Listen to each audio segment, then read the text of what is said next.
Nous sommes le mercredi 25 mars. Voici à la une. Et là... Non, c'est... OK, d'habitude, il y a une musique. Là, c'était des applaudissements. Eh oui. J'ai pas haï ça. Ça se pourrait qu'on commence l'émission comme ça dorénavant. Wow, ouais. La foule debout qui applaudit. Bienvenue à la une, c'est Mathieu Bellumeur au microphone. J'espère que vous allez bien en ce mercredi matin. Bienvenue, à cette nouvelle édition d'À la une. On va parler des sports avec Olivier dans quelques minutes. Rassurez-vous, c'était pas des applaudissements pour moi. C'était un extrait du match de hockey des Canadiens c'était pour d'hier. Olivier. C'était pour Olivier, exactement, qui arrive en Je les studio. prends. Je les prends, parfait. On va se parler ensemble un peu plus tard. On va revenir sur cette enquête en cours. On a eu des détails hier du Bureau américain de la sécurité des transports, le NTSB, et on en apprend un peu plus sur des éléments de l'enquête. Bien sûr qu'il y a bien des choses à approfondir pour ces gens-là au cours des prochaines semaines. Une enquête qui risque d'être longue, a-t-on appris. Et puis, qu'en est-il du côté canadien? On sait que depuis quelques années, le Bureau de la sécurité des transports s'inquiète du nombre toujours grandissant d'incursions sur les pistes. À quel point ça peut être un risque pour la sécurité. À quel point également il y a ici, de ce côté-ci de la frontière, une pénurie de contrôleurs aériens. Quelle est la situation? Jean-Philippe Robillard sera avec nous un peu plus tard à l'émission. Vous les avez entendus, les collaborateurs sont là. Julie-Jasmine Boudreau à la culture, Olivier Pellerin au sport et Véronique Méran à la météo. Bonjour à vous trois. Bonjour. On va se parler ensemble. L'enquête se poursuit. Céline à Paris. On a un peu plus de détails ce matin. Je poursuis toujours mon enquête je bidon, Mathieu. Alors, oui, il y a des détails de plus en plus. Hier, il y avait de fortes rumeurs, la date des annonces, aussi les dates de représentation. Mais là, ça devient de plus en plus sérieux. Alors, je vous en reparle tout à l'heure. Et bien sûr, par l'occasion même, je vais vous faire entendre Céline Dion. OK, évidemment. Pourquoi pas? À tantôt, Julie-Jasmine. À la météo, allons-y, Véronique, avec les prévisions de la journée. C'est encore pas très chaud ce matin. Bien, ce matin, -1 à Montréal, mais bon, ça oscille, -1, -6, -8, si on s'en va vers les Laurentides, la Nodière. Mais on est en général pas mal tous autour de ça sur le sud du Québec. Le problème, c'est pas la journée d'aujourd'hui, c'est celle de demain.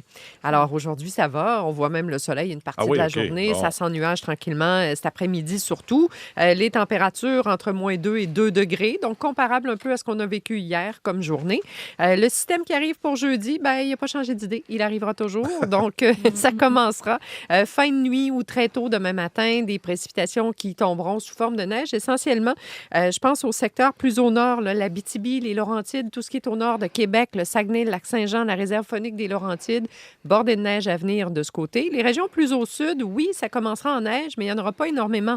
La Beauce, la Mauricie, peut-être un 5 à 10. Les Laurentides, un petit peu plus basses, 5 et un peu plus. Montréal, -5. La Montérégie, l'Estrie, l'Outaouais également. Ça se change en pluie rapidement. Risque de verglas durant la transition qui devrait se faire fin de nuit, matinée, jeudi. Par la suite, il y aura comme une accalmie dans les précipitations et ça va reprendre de plus belle sous forme de pluie, essentiellement pour les régions plus au sud, une dizaine de millimètres ou un peu plus localement. Et les températures vont grimper au fur et à mesure que le système progresse vers l'est. L'air plus chaud va faire son entrée. Alors, si précipitation verglaçante il y a à Montréal, ça va fondre assez rapidement en raison des températures qui vont augmenter. Le risque de verglas est un petit peu plus présent dans la vallée du Saint-Laurent, secteur du Bas-Saint-Laurent surtout.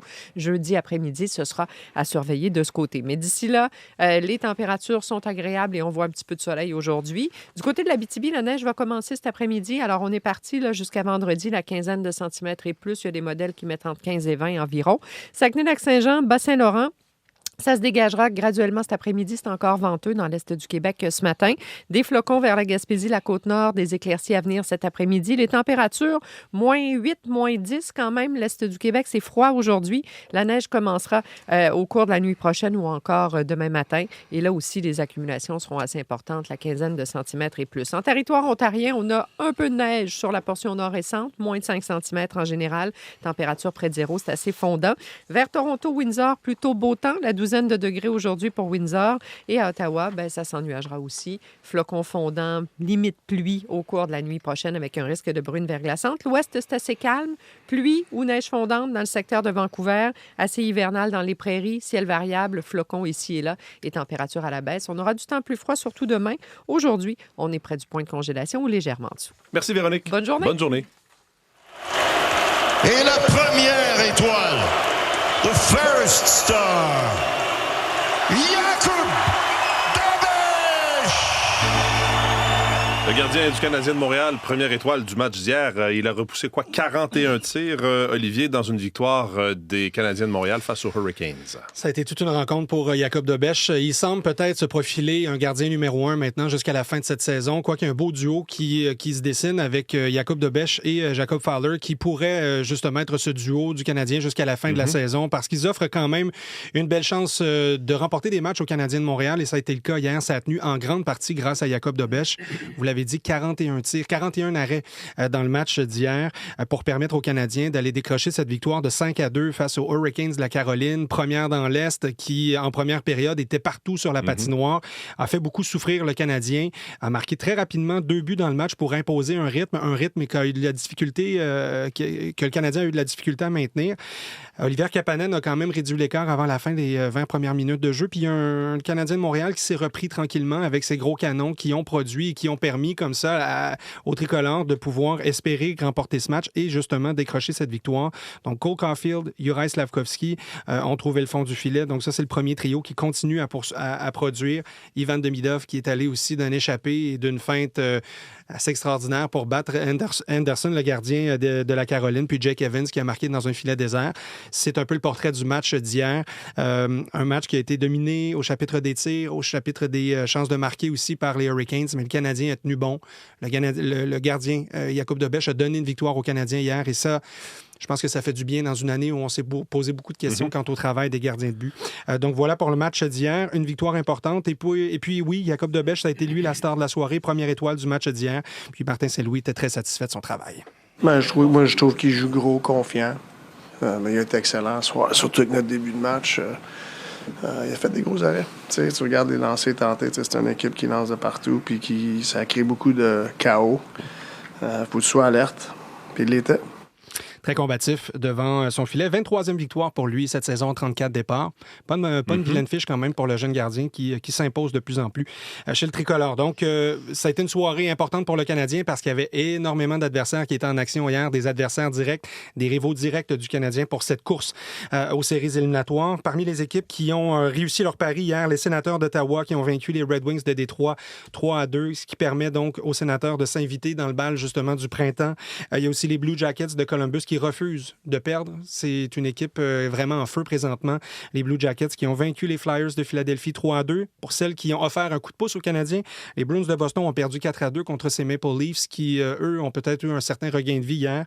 Et les Islanders de New York qui ont perdu face aux Blackhawks. Donc, lorsqu'on regarde le classement ce matin, le Canadien peut souffler un peu avec 2 points d'avance sur les Bruins de Boston, qui est la première équipe repêchée, qui en a 86. Il y a les Sénateurs d'Ottawa qui sont dernière équipe repêchée, donc 8e équipe qui participerait aux séries éliminatoires.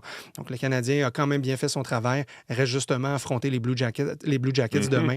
Ça, ce sera tout un défi parce que ce sont 2 équipes qui veulent assurer leur place en séries éliminatoires. Ce serait bien intéressant des une participation aux séries éliminatoires cette année. Une belle course en plus. Oui, merci beaucoup. Merci Olivier.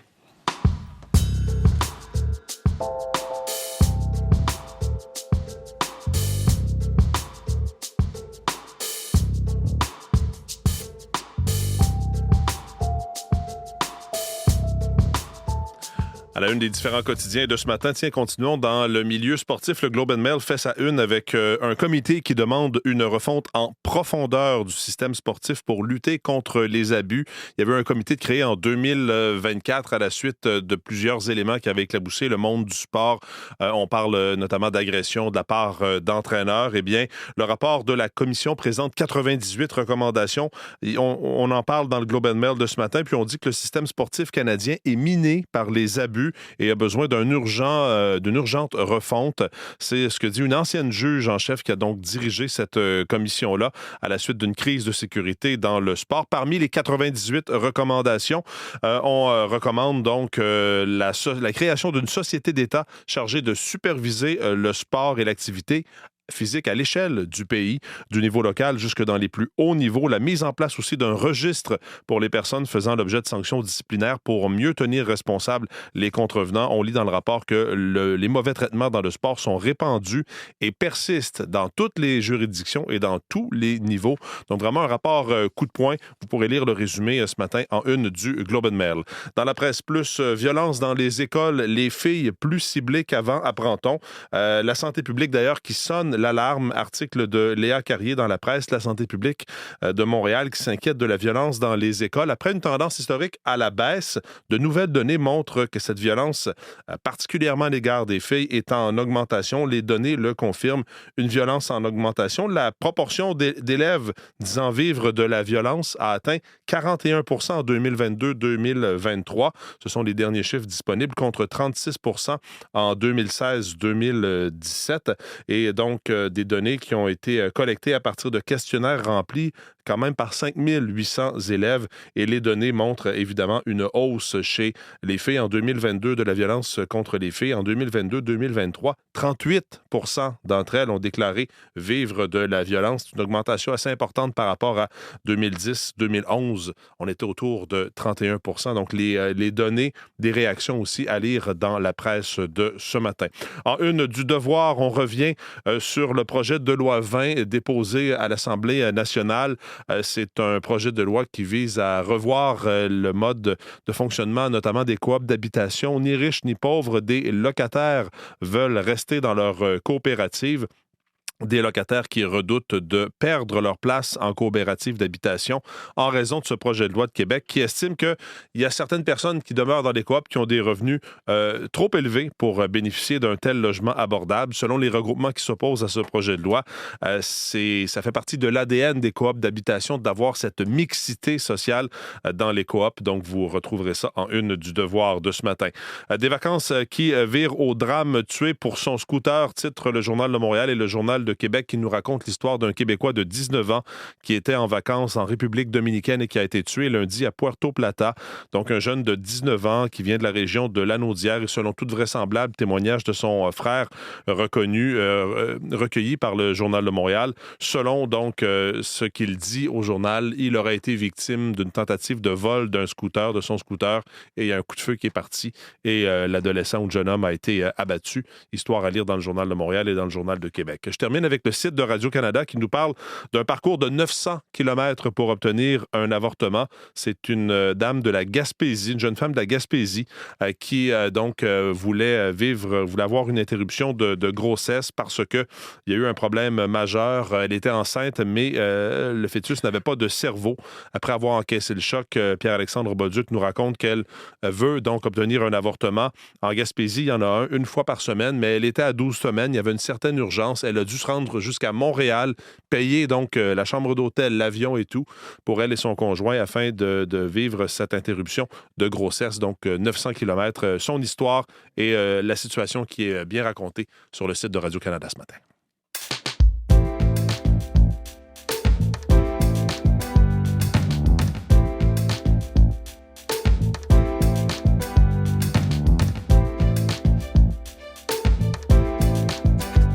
Jean-Philippe Robillard est maintenant avec nous en studio. Bonjour Jean-Philippe. Bonjour Mathieu. On continue de suivre cette enquête donc sur l'accident mortel qui a coûté la vie à 2 pilotes d'Air Canada à LaGuardia dimanche soir.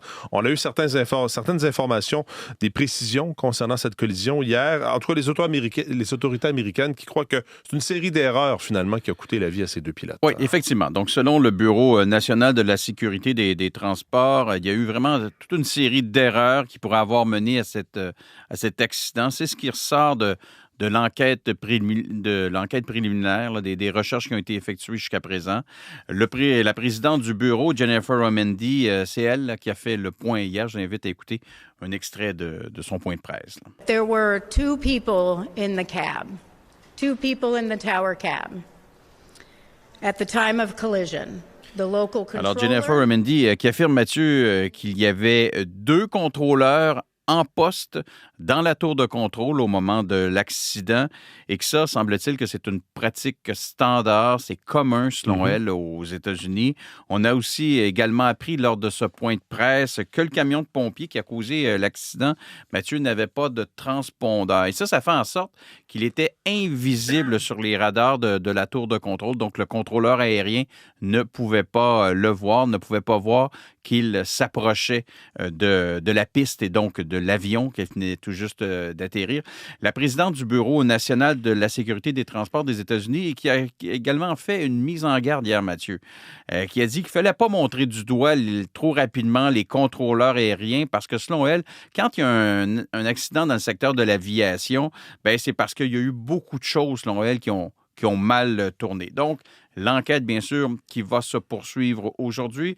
J'en parlais hier, la piste numéro 4, donc, de l'aéroport est toujours fermée. Et la carlingue, bien sûr, elle est toujours sur place pour permettre aux enquêteurs là, de poursuivre leur travail. Là. Donc, bilan hier du bureau, si vous voulez, américain de la sécurité des transports. Les Canadiens également, des enquêteurs canadiens sont arrivés sur place. Oui, ils sont arrivés hier. Il y a 3 enquêteurs, Mathieu, du Bureau de sécurité des transports du Canada qui vont collaborer. On en a parlé à cette investigation des autorités américaines. Ils ont déjà commencé leur travail hier. Semble-t-il qu'ils sont allés se promener, regarder autour de la carlingue.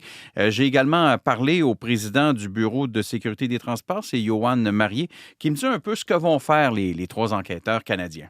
Ils vont avoir accès à la grande majorité du matériel d'enquête qui est collecté par le NTSB. Et leur travail, dans le fond, c'est de représenter un peu les intérêts canadiens, de donner des idées pour des pistes d'enquête, puis aussi de faire le conduit entre qu'est-ce qui se passe aux États-Unis, puis les intérêts canadiens là, qui ont été impliqués. Là, bon, évidemment, on parle de l'opérateur dans ce cas-là, puis aussi du manufacturier là, de l'avion, qui sont basés au Canada. Bien, c'est bien sûr Air Canada, qui est la compagnie aérienne, et le fabricant, c'est Bombardier. Là. Bon, et puis, donc, cette enquête va se poursuivre. Et il y a certains éléments aussi dans l'entrevue que vous a accordé M. Marié qui sont revenus à l'avant-scène là, au sujet de la fréquentation sur les pistes d'atterrissage. Oui, et le Bureau de sécurité des transports, Mathieu, qui craint que ce qui est arrivé aux États-Unis, ben ça se produise également ici au Canada. Pourquoi? Parce que ça met en lumière un problème que dénonce le Bureau le BST depuis des années, qui sont les incursions de pistes. Et ça fait des années que ça préoccupe. On écoute encore une fois le président du BST. Mais je vous dirais que ça met quand même en évidence un élément qui nous préoccupe depuis très longtemps au BST, c'est ce qu'on appelle les incursions de pistes. Évidemment, on voit ce genre d'incidents-là aux États-Unis, mais on en a aussi au Canada, des incidents d'incursion de piste. Et donc, on martèle depuis des années qu'il doit y avoir vraiment une action coordonnée de la part du régulateur, dans notre cas, c'est Transport Canada, puis de l'industrie pour essayer de diminuer le taux d'incursion de piste. Alors voilà, Mathieu. Merci beaucoup, Jean-Philippe. Merci, bonne journée.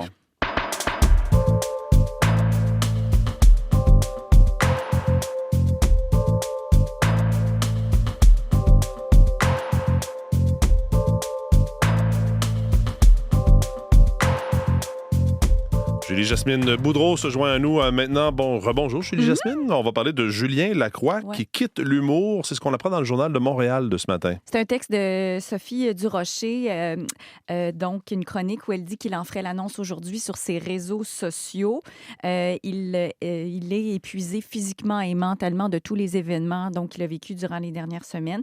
Et je vais refaire le fil. Bien sûr, il y a eu ses allégations d'inconduite sexuelle en 2020, alors qu'il était au sommet. Bien sûr, il a été annulé. Il a pris une pause de 4 ans. Après ça, 2023-2024, il est revenu sur scène. Il s'est autoproduit lui-même. Il a vendu 40 000 billets. Et récemment, il y a à peu près une douzaine de jours, Juste pour rire a annoncé qu'il allait produire, l'entreprise allait produire son tout nouveau spectacle. Ça n'a pas passé, évidemment.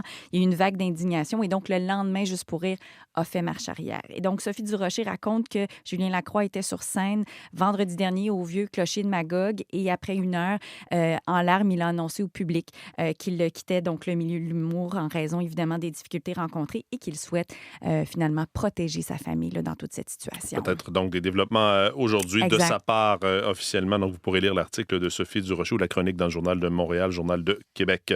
Jeanne Benoît, vous avez peut-être à la maison un livre de cuisine de Jeanne Benoît, grande pionnière, et puis une bande dessinée, je vais essayer de la montrer ici à la caméra pour nos amis d'RDI. Donc, Jeanne Benoît, pionnière, une BD illustrée, vraiment très, très beau, qui paraît aujourd'hui. Oui, c'est ça, et c'est une femme spectaculaire, bien sûr, parce qu'elle était influente, bilingue, entrepreneur, et j'ai eu envie, Mathieu, avant qu'on parle de la BD, d'aller fouiller dans nos archives. On en fait tout un mystère de ce gâteau aux fruits. Ça peut être très simple, parce qu'en somme, qu'est-ce que c'est? C'est un mélange de beaucoup de fruits, beaucoup de noix, des œufs, du sucre, de la farine, et ça finit là. On se dit toujours, comment vais-je le faire cuire? Quel moule vais-je prendre? Ça n'a aucune espèce d'importance. Attention, vous savez que le gâteau aux fruits, ça peut diviser. On aime ou on déteste. Là. Alors, Très femme bon extrait. d'aujourd'hui, 1968. Et là, ce que vous avez entre les mains, c'est une biographie, littéralement. Il y a très, très peu d'ouvrages sur elle à ce jour et c'est magnifique. C'est très beau. coloré, c'est beau. Évidemment, la référence avec l'encyclopédie nouvelle de l'art culinaire canadien. Puis, c'est une femme aux 1000 vies, c'est ce qu'on apprend là-dedans. Elle est née en 1904, il y a d'une famille bourgeoise. Elle a étudié la cuisine à Paris. Elle a été à la radio, à la télé pendant 4 décennies. Alors, c'est les textes et la recherche, c'est Megan Dunford qui les signe et les dessins, c'est Stéphane Lemardelé. Alors, c'est aux éditions de la Presse et ça m'a fait du bien. Moi, ma mère a eu ce livre-là, en fait, évidemment, l'original, un de ses cadeaux de noces en 1977. C'est vraiment, oui, c'est ça, c'est tellement de l'époque. C'est vraiment très, très beau comme BD, oui. franchement. Le comédien Réal Bossé sera intronisé, lui, au temple de la renommée de la LNI, la Ligue nationale d'improvisation. C'est l'honneur suprême. Ça fait à peu près 10 ans qu'on n'a pas intronisé personne, en fait, des membres, bien sûr, des joueurs. Lui, il a participé à 25 coupes charades et sur ses 1000 impros joués, il en a remporté à peu près plus de 500. Alors, ça aura lieu le 4 mai prochain. Et puis là, Céline Dion, il y a des dates qui commencent à apparaître. Là. Oui, effectivement. On doit ces informations à Mario Bouliane dans Le Droit ce matin. Donc, selon des sources proches de l'artiste, on a vu en fait une photo montrant dans une rencontre de Paris, La Défense, le fameux aréna de 40 000 personnes, des dates figées dans le temps sur un calendrier. Alors, ce serait les mercredis et les samedis, du 12 septembre au 14 octobre. Alors, ce serait 10 représentations et tout ça serait officiellement annoncé le 30 mars, soit le jour de son anniversaire. Bon, alors vous retrouverez ça dans les coops de l'info ce matin, mais en tout cas, ça commence à se concrétiser Ça pas se mal. concrétise. Merci beaucoup, Gilles Jasmine. Loin d'ici, notre vie, loin de toi, il existe une autre moi. M'en aller dans un pays où personne ne saura qui je suis. Solitaire, je chercherai sur la... Incognito de Céline Dion. Marie-Michel Borduas est maintenant en studio avec nous pour ce qu'on va surveiller aujourd'hui. Bonjour Marie-Michel. Bonjour Mathieu. D'abord, on apprend qu'il n'y a pas de francophones dans l'équipe de rédaction des discours de Mark Carney, le premier ministre canadien. Oui, c'est nos collègues de la colline parlementaire à Ottawa qui nous apprennent ça. Mark Carney, comme tous les premiers ministres, compte sur une équipe pour l'aider à écrire ses discours. Mais contrairement à ses deux prédécesseurs, aucun des rédacteurs n'est francophone. Discours donc souvent rédigés en anglais avant de passer par le service officiel de traduction ou par des conseillers francophones du premier ministre, histoire de Yasmine Mehdi et Laurence Martin à lire ce matin. Sinon, les audiences devant la Cour suprême du Canada sur la loi sur la laïcité de l'État adoptée par Québec, ça se poursuit aujourd'hui, jour 3 de 4. Et le premier intervenant à être entendu, ce sera le gouvernement fédéral. Et puis un mot sur la ministre de l'Enseignement supérieur du Québec, Martine Biron, qui s'envole vers la France et la Belgique aujourd'hui. Pourquoi? Pour une mission d'une semaine officiellement pour dynamiser les partenariats universitaires, conclure des ententes de coopération, mais surtout pour réaffirmer que les étudiants étrangers sont les bienvenus au Québec après les récentes réformes en matière d'immigration qui ont envoyé un message négatif à l'international de l'aveu de la ministre. Reportage de Fanny Bussière-McNicol. Voilà certains éléments qu'on va surveiller pour vous aujourd'hui. Merci Marie-Michel. Bonne journée. Voilà pour cette édition. Dans la une, vos équipes du matin prennent le relais dans les prochaines secondes. Bonne journée.